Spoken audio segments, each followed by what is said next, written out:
Pasukan Rusia versus Ukraina rekam adu tembak di jalanan Torres. Rekamannya beredar di Telegram pada Sabtu 12 Oktober 2024. Dalam keterangan unggahan disebutkan inilah cuplikan perkelahian jalanan di Torres yang diambil dari kamera aksi para pejuang Rusia. Pasukan Rusia tampak meluncurkan tembakan dari dalam rumah warga sipil yang ditinggal. Dengan menggunakan senapan laras panjang, pasukan Rusia menembaki dan membalas tembakan tentara Ukraina.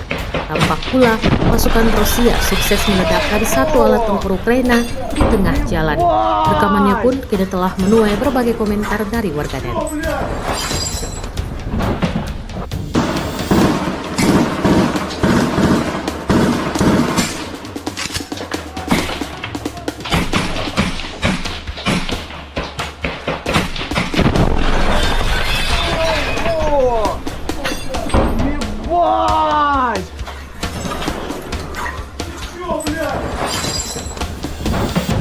Download Tribun X sekarang, menghadirkan lokal menjadi Indonesia.